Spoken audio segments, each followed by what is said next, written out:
नमस्कार, मेरा नाम है डॉक्टर पुरु धवन और आज इस वीडियो में हम बात करने वाले हैं किडनी फेलियर के ऊपर।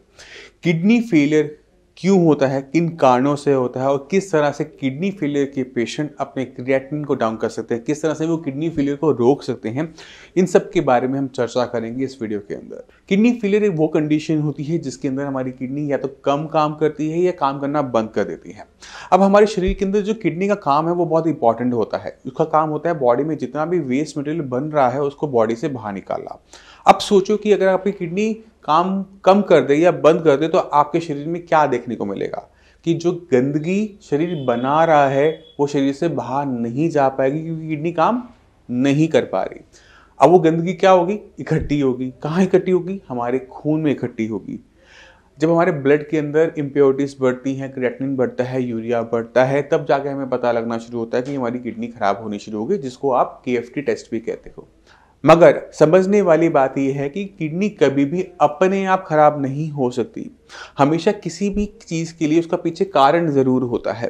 वो कारण अलग अलग हो सकता है। 80% केसेस के अंदर किडनी फेलियर के पीछे हमें कारण क्या देखने को मिलता है? या तो किडनी BP से खराब हो रही है या फिर शुगर से खराब हो रही है। इसके बाद और भी कारण होते हैं जिसकी वजह से किडनी खराब होती है, चाहे वो आपका नेफ्रोटिक सिंड्रोम रहा हो लॉन्ग स्टैंडिंग, या फिर रहा हो polycystic kidney, IgA nephropathy, lupus nephritis. ये सारे और कारण होते हैं जो कि अगले 20% के अंदर आते हैं। मगर 80% कारण क्या है? BP और शुगर का बढ़े रहना। और ये दो ऐसी चीज़ें हैं जिसे हम आराम से कंट्रोल कर सकते हैं, मगर हम नहीं करते, फिर भी पेशेंट के अंदर क्रिएटिनिन लेवल बढ़ते चले जाते हैं। तो समझने वाली बात यह है कि किडनी फेलियर को कंट्रोल करना, क्रिएटिनिन को डाउन करना एक ईजी टास्क होता है, मगर उसे समझने की ज़रूरत होती है, वो डिफिकल्ट हो सकता है। अब चलते हैं कि किडनी जब खराब हो रही होती है तो क्या क्या कॉम्प्लिकेशन हमें देखने को मिलती है। अक्सर किडनी फेलियर को साइलेंट किलर कहा जाता है क्योंकि ये आपकी बॉडी में हो रही होती है, हमें कोई सिम्टम नज़र नहीं आ रहे होते। पेशेंट को बहुत लेट पता लगता है कि मेरी किडनी खराब हो रही है। ऐसा इसलिए होता है क्योंकि जब हमारा BP धीरे धीरे बढ़ रहा है तो हमारे शरीर में ना हमें कोई सिम्टम आ रहे हैं, ना हमारा सिर दर्द हो रहा है, ना हमें घबराहट हो रही है। हमें लगता है कि सब कुछ ओके है क्योंकि मैं अच्छा फील कर रहा हूँ। मगर किडनी को वो जो बढ़ा हुआ ब्लड प्रेशर है वो नुकसान पहुंचा रहा होता है पीछे पीछे। जब क्रिएटिनिन वैल्यूज़ 5, 6, 7, 8 को टच करना शुरू करती है तब बॉडी में जाकर हमें थोड़ी सी थकावट, थोड़ी सी घबराहट, थोड़ी सी सूजन देखने को मिलती है। और जब हम उसका ट्रीटमेंट करते हैं वो फेल होता है, तब जाकर डॉक्टर को लगता है कि ओके ठीक है, आपकी प्रॉब्लम सॉल्व नहीं हो रही, एक बार आप फुल बॉडी का चेकअप करवा लो। तब जाकर ये बीमारियां पकड़ में आनी शुरू होती हैं। अब बॉडी में जो भी सिम्टम होते हैं वो तब आते हैं जब हमारे शरीर के अंदर गंदगी इकट्ठी होनी शुरू हो जाती है। अगर हमारी बॉडी के अंदर क्रिएटिनिन की मात्रा बढ़ रही है, क्योंकि वो तो है वेस्ट मटेरियल ना, तो बॉडी में कुछ ना कुछ तो सिम्टम पैदा करेगा। जब उसकी वैल्यू 6, 7, 8 पर आनी शुरू होती है तब जाकर पेशेंट को मसल क्रैम्प देखने को मिलते हैं कि पैर की पिनियों की मांसपेशियों में क्रैम्पिंग आ रही है। पहला सिम्टम में जो देखने को मिलता है। दूसरा में क्या देखने को मिलता है कि पेशेंट को, कुछ पेशेंट्स को, सबको नहीं होता, कुछ पेशेंट को इचिंग, खुजली, पूरे शरीर में खुजली, क्योंकि पूरी बॉडी में जो ब्लड सप्लाई हो रहा है उसके अंदर क्रिएटिनिन की मात्रा ज़्यादा है, तो हमें इचिंग देखने को मिल सकती है कुछ पेशेंट्स के अंदर। इससे ज़्यादा क्रिएटिनिन बहुत ज़्यादा सिम्टम पैदा नहीं करता। हम उससे डरते बहुत हैं बट वो बहुत ज़्यादा सिम्टम को पैदा नहीं करता।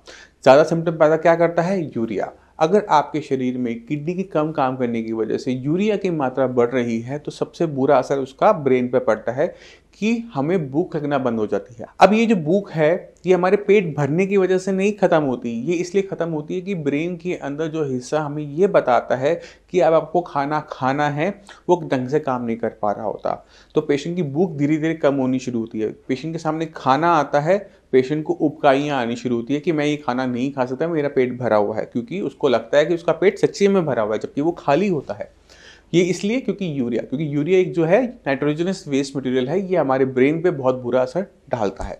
अब जब यूरिया और क्रिएटिनिन हमारे शरीर में बहुत ज़्यादा इकट्ठे होते हैं तो ये हमारे शरीर में थकावट को पैदा करना शुरू करते हैं। और ऐसी थकावट हमारे शरीर में पैदा होती है कि हम कोई भी मल्टीविटामिन भी ले लेना तो भी उसमें बहुत ज़्यादा चेंजेस हमें देखने को नहीं मिलते। तो थकावट एक बड़ा सिम्टम होता है किडनी फेलियर के अंदर। अब किडनी का हमारी बॉडी में काम सिर्फ खून को साफ करके गंदगी को बाहर निकालने वाला नहीं है कि वो क्रिएटिनिन को निकाले, यूरिया को निकाले, सिर्फ इतना काम नहीं करती। किडनी के और भी बड़े काम होते हैं। किडनी हमारे शरीर के अंदर खून को बनाने में हमारी हेल्प करती है। अब हमारे शरीर में सब कुछ, सारा मटेरियल है, प्रोटीन भी है, आयरन भी है, फॉलिक एसिड भी है, B12 भी है, बट किडनी काम पूरा नहीं कर पा रही, वो एरिथ्रोपोइटिन को पैदा नहीं कर पा रही, तो क्या होगा कि जो सामान घर में पड़ा हुआ है, हमारी बॉडी के अंदर पड़ा हुआ है, वो ढंग से मिलकर खून नहीं बना पाएगा, तो पेशेंट के अंदर एनीमिया देखने को मिलता है। और जब किसी के शरीर में एनीमिया हो, खून की कमी हो, तो सांस फूलने वाली में दिक्कत देखने को मिलती है कि पेशेंट 4 कदम चलता है और सांस फूलनी शुरू कर देती है ना। और जब ये दिक्कत है, खून की कमी है, तो थकावट फिर हमें देखने को मिलेगी। तो ये सारे सिम्टम हमें तब देखने को मिलते हैं जब किडनी को काफ़ी अच्छा नुकसान हो चुका होता है। अब सवाल ये उठता है कि इतनी सारे सिम्टम हमारे शरीर में आ रहे हैं, यूरिया बढ़ रहा है, क्रिएटिनिन बढ़ रहा है, पोटेशियम बढ़ रहा है, इसका हल क्या है, किस तरह से हम किडनी फेलियर को रोक सकते हैं?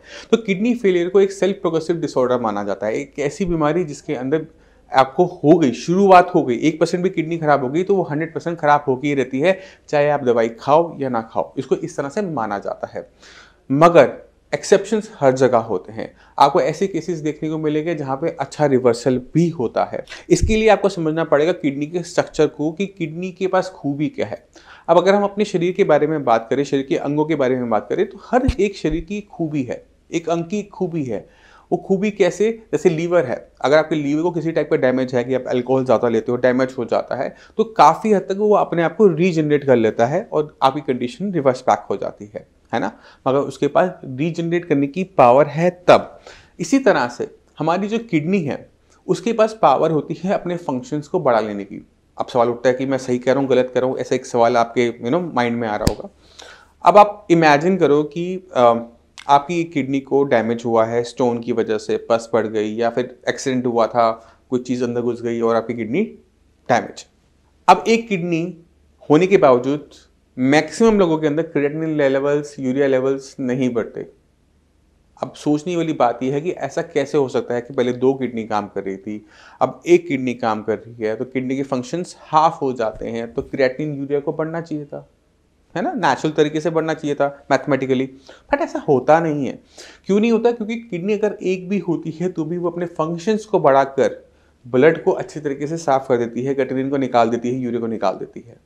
यानी उसकी खूबी है क्या? अपने फंक्शंस को बढ़ा लेने की। अब इमेजिन करो, एक किडनी फेलियर पेशेंट श्रेयास में आता है अपने ट्रीटमेंट के लिए। वो कहता है कि मेरा क्रिएटिनिन लेवल 6 है। 6 का मतलब ये होता है कि किडनी का 80% काम ना करना, 20% एक हिस्सा है जो अभी काम कर रहा है, थोड़ा बहुत काम कर रहा है, और छोटे मोटे सिम्टम पेशेंट के अंदर आ रहे हैं। अगर मैं इस 20% जो किडनी बची हुई है उसके फंक्शंस को बढ़ा के 40% कर दूं, तो क्या होगा? क्रिएटिनिन डाउन होगा। बिल्कुल सही सोचा आपने, क्रिएटिनिन डाउन होगा। यही काम हमने करना होता है हर किडनी फेलियर पेशेंट के अंदर। आपका क्रिएटिनिन की वैल्यू कुछ भी हो सकती है, 2, 3, 4, 5। तो जब भी आपका क्रिएटिनिन की वैल्यू बढ़नी शुरू होती है, तो सबसे पहला काम किसी डॉक्टर को क्या करना होता है कि इस क्रिएटिनिन की बढ़ने की, क्रिएटिनिन जो 2 से 3, 3 से 4 बढ़ता जा रहा है, उसे रोकना होता है। क्योंकि अगर वो एक बार रुक गया तो जो चीज़ हमारे पास सही है बची रहेगी।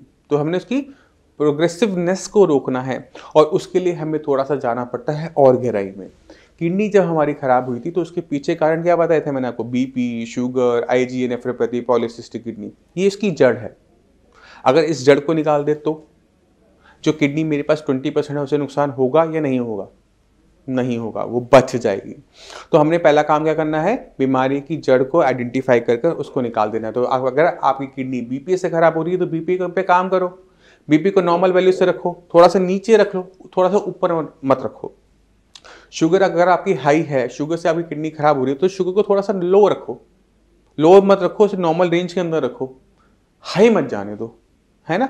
तो हमारा जो बीपी है वो होता है 120/80 mmHg एक नॉर्मल इंसान के लिए। मगर आपकी तो किडनी खराब है, तो अगर वो थोड़ा सा भी बड़ा रहेगा तो किडनी डेलिकेट है, उसे नुकसान पहुंचेगा। तो उसे थोड़ा सा लो रख लो, 120, 75, 70 रख लो, आपको कोई दिक्कत महसूस होगी नहीं, किडनी को नुकसान होगा नहीं। इसी तरह से शुगर के साथ किया जाता है कि फास्टिंग पीपी और रैंडम शुगर को 180 से नीचे नीचे रख लो। तीनों टाइम की शुगर, किसी भी टाइम शुगर अगर आपकी 180 को क्रॉस नहीं करती तो क्या आपकी किडनी को नुकसान नहीं देखने को मिलेगा। जो नुकसान हो गया, मगर और नुकसान ना होना बहुत इंपॉर्टेंट होता है। एक बार अगर आप इन 2 चीज़ों पे, मेन चीज़ों पे काम कर लेते हो, क्योंकि ये आसान है, मेडिसिन से, इंसुलिन से बहुत आराम से हैंडल हो जाती हैं। बाकी बीमारियों के बारे में हम आगे बात करेंगे कि उन पे कैसे काम किया जाता है, बट अभी इन दो को हम लेके चलेंगे। अगर हमने इन दो को कंट्रोल में कर लिया तो मेरा जो किडनी का हिस्सा जो हेल्दी है वो बचा रह जाएगा। अब हमें काम करना होता है कि किस तरह से हम किडनी के फंक्शंस को बढ़ाएं, किडनी की काम करने की क्षमता को बढ़ाएं, क्योंकि किडनी की काम करने की क्षमता बढ़ेगी तो किडनी का काम क्या है, क्रिएटिनिन को निकालना, यूरिया को शरीर से बाहर निकालना, तो वो भी बढ़ेगा। तो हमारे ब्लड में जो क्रिएटिनिन और यूरिया इकट्ठा हुआ है वो डाउन होना शुरू हो जाएगा। तो माना कि किडनी का अंदर हिस्सा 20% बचा हुआ है, अगर उस पर हम काम करते हैं तो 40% तक उसके फंक्शंस को बढ़ाया जा सकता है। और 40% का फायदा क्या होगा कि जो क्रिएटिनिन लेवल आपका 6 बना हुआ है वो 3 तक आ जाएगा, 4 तक आ जाएगा, बट वो पहले से डाउन होगा। अब जब वो 3 और 4 पर आ गया किडनी फंक्शन बढ़ने के बाद, उसको बस वहां पे मेंटेन करना होता है।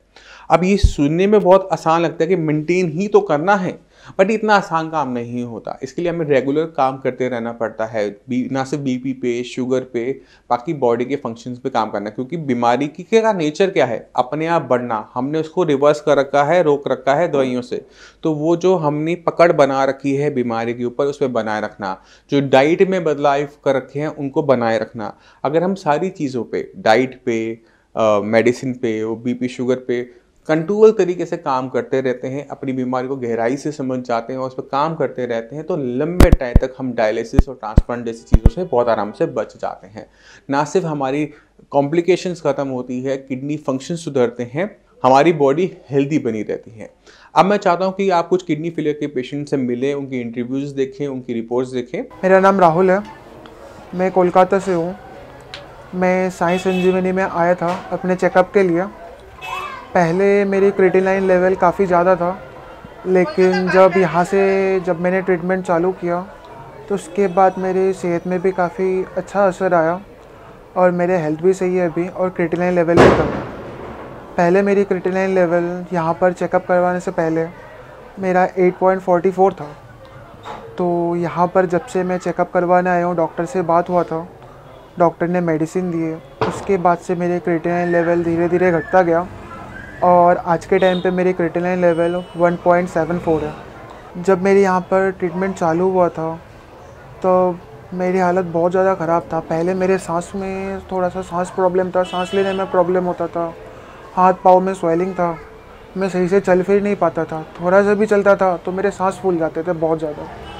लेकिन जब से मेडिसिन लेना चालू किया, पहले स्टार्टिंग के 1 मंथ मैंने यहाँ पर मेडिसिन लिया था, तो उसके बाद मेरे सांस लेने में जो प्रॉब्लम था वो धीरे धीरे घटता गया। उसके बाद धीरे और मेडिसिन लेता गया मैं, उसके बाद मेरे हाथ पाँव में जो स्वेलिंग थे वो भी कम होता गया।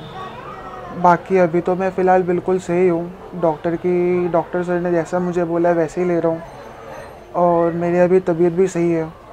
जो भी पहले के प्रॉब्लम थे वो भी अभी सॉर्ट आउट हो गया है, लेकिन डॉक्टर ने मेडिसिन के लिए बोला है, वो मेडिसिन मुझे लेना पड़ता है। वो मेडिसिन अभी मैं लेता ही हूँ और अभी फ़िलहाल पहले से बहुत ज़्यादा बेटर हूँ मैं। मेरा बेटा के नाम है राहुल देव।